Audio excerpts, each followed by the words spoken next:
नमस्कार। Electromagnetism BSc part 1 third paper में आज हम थर्ड यूनिट प्रारंभ कर रहे हैं और इस थर्ड यूनिट में जो बेसिकली मैग्नेटिज्म के ऊपर आधारित है, तो इसमें जो पहला टॉपिक हम डिस्कस कर रहे हैं वह टॉपिक है मैग्नेटिक फोर्स। और कोई पार्टिकल जो मैग्नेटिक फील्ड में गति करेगा तो उसकी ट्रेजेक्टरी किस प्रकार की होगी, ये इसमें हम अध्ययन करना चाह रहे हैं। आप देखिएगा, ऑरेस्टेड के द्वारा इस प्रकार की डिस्कवरी की गई कि यदि किसी चालक में करंट फ्लो की जाती है तो उस चालक के नज़दीक कोई भी मैग्नेटिक नीडल है तो उसमें डिफ्लेक्शन होता है, अर्थात चालक में धारा प्रवाह होने के कारण एक क्षेत्र उत्पन्न होता है और यह क्षेत्र जो उत्पन्न हुआ है और इस प्रभाव को हम धारा का चुंबकीय प्रभाव कहते हैं। चुंबकीय क्षेत्र के परिमाण और दिशा को कैपिटल बी से व्यक्त करते हैं। यदि हम इसे चुंबकीय प्रेरण या चुंबकीय फ्लक्स घनत्व भी बोलते हैं।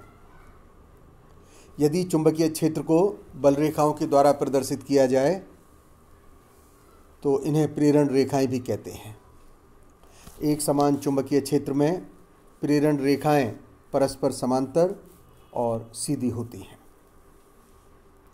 आप पिछली क्लास में ये जानकारी किए हुए हैं, जब विद्युत क्षेत्र कैपिटल ई परीक्षण आवेश के द्वारा अनुभव किए गए बल के आधार पर परिभाषित किया जाता है।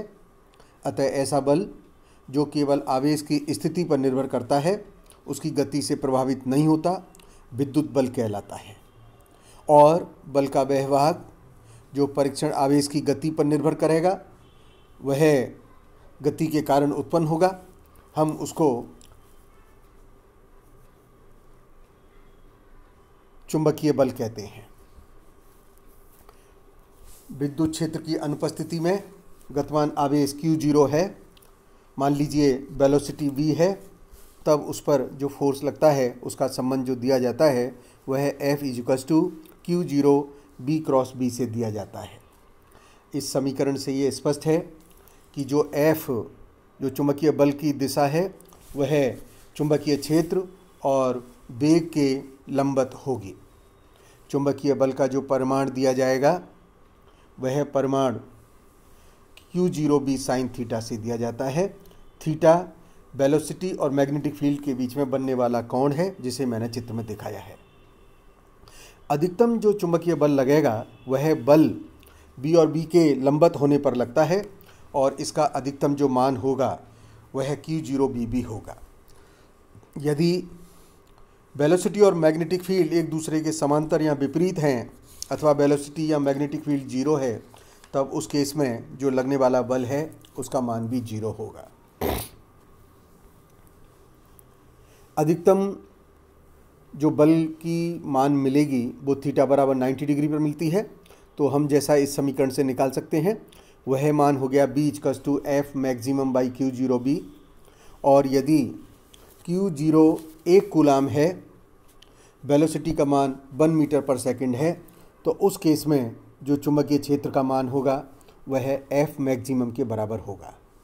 अर्थात हम इससे परिभाषा बना सकते हैं कि यदि किसी चुंबकीय क्षेत्र के लंबवत 1 कूलाम का आवेश 1 मीटर पर सेकंड की वेग से गति करता है, तो आवेश पर कार्यरत जो चुंबकीय क्षेत्र की तीव्रता है उस तीव्रता के बराबर ही बल का मान होगा।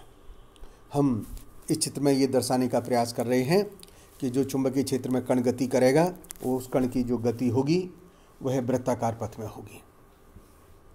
आप देखिएगा, चित्र में मैंने क्रॉस दिखाई हैं जो चुंबकीय क्षेत्र को दिखाते हैं, अर्थात जो चुंबकीय क्षेत्र है की दिशा है वह कागज़ के लंबवत यानी अंदर की ओर है। मान लीजिएगा Q आवेश है और समरूपी विद्युत क्षेत्र के लंबवत b वेग से कोई पार्टिकल गति कर रहा है। चित्र में चुंबकीय क्षेत्र की दिशा दिखाई गई है। कण पर जो बल कार्य कर रहा है वह QBB है, जिसकी जो दिशा है वेलोसिटी और मैग्नेटिक फील्ड के लंबवत है। अतः बल की दिशा वेग के लंबवत दिशा होने के कारण जो किया गया कार्य है वह शून्य होगा। इस कारण इसमें वेलोसिटी का मैग्नीट्यूड तो अचर रहेगा, उसके मान में परिवर्तन नहीं होगा।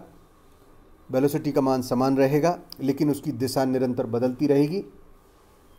इस बल के कारण जो आवेशित कण है उसका जो पथ बनेगा वो वृत्ताकार पथ बनेगा। अतः हम कह सकते हैं कि इस चुंबकीय बल की जो व्यवहार है वह अभिकेंद्रीय बल की तरह है। आप चित्र में देखिए, मैंने 4 बिंदु पर जो लीनियर वेलोसिटी है और जो फोर्स की डायरेक्शन है उसको बताया है। और इस प्रकार से कांस्टेंट और इस प्रकार से जो दिशा बदल रही है वेलोसिटी का, लेकिन कांस्टेंट मैग्नीट्यूड की जो लीनियर वेलोसिटी है उसके प्रभाव में जो ये गति होगी वृत्ताकार गति होगी। अतः हम लिख सकते हैं QBB = mv²/r। mv²/r अभिकेंद्रीय बल है, इससे r का मान निकाला गया है और हम देख रहे हैं कि r का मान p के समानुपाती है। अब हम इसी समीकरण की मदद से कण के परिभ्रमण का आवर्तकाल भी निकाल सकते हैं, जो t = 2πr/b होगा।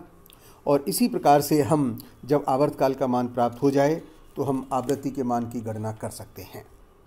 यह जो टॉपिक डिस्कस किया यह मैग्नेटिक फोर्स के बारे में बताया गया।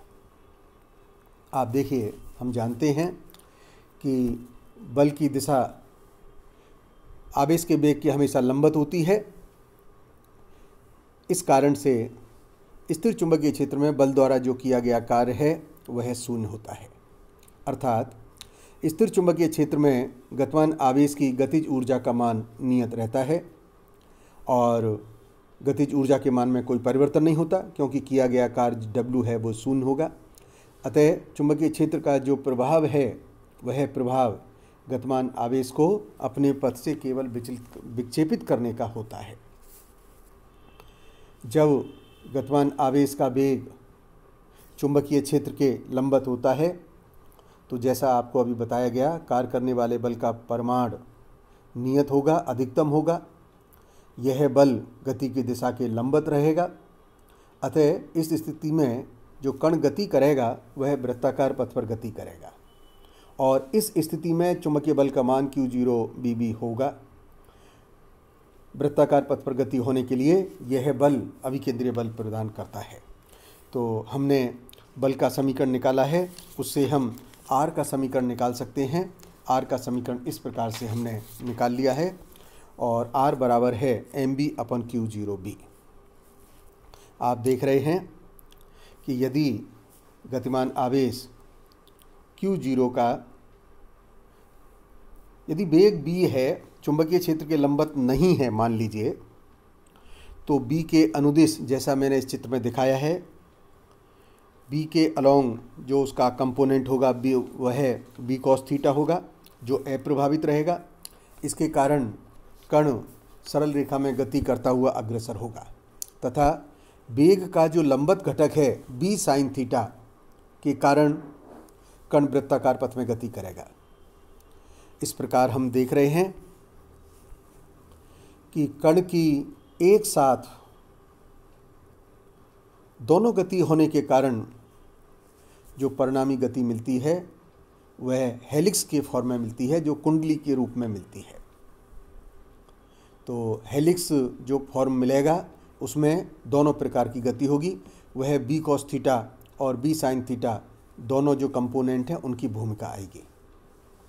यदि आवेशित कण किसी ऐसे क्षेत्र से गुजरता है जहाँ पर कि विद्युत क्षेत्र तथा चुंबकीय क्षेत्र दोनों ही उपस्थित हैं, तो कण पर कार्यरत जो परिणामी बल है वह विद्युत एवं चुंबकीय बलों का सदिश योग होता है।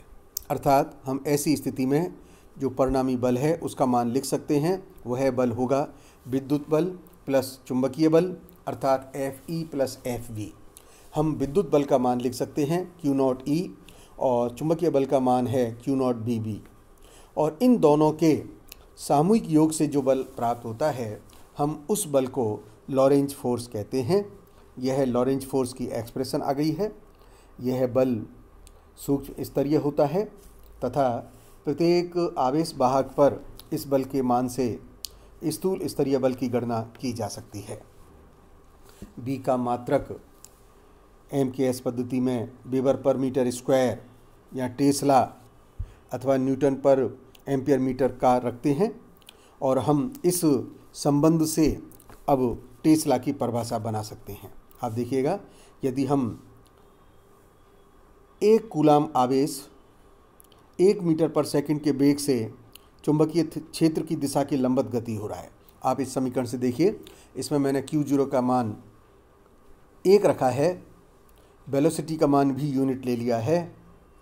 तो उस केस में यदि 1 कूलाम आवेश 1 मीटर सेकंड के वेग से चुंबकीय क्षेत्र की दिशा के लंबवत गतिशील कर रहा है और उस पर जो बल कार्य कर रहा है वह 1 न्यूटन का बल कार्य कर रहा है, तो चुंबकीय क्षेत्र का परिमाण 1 वेबर पर मीटर स्क्वायर या 1 टेस्ला होता है।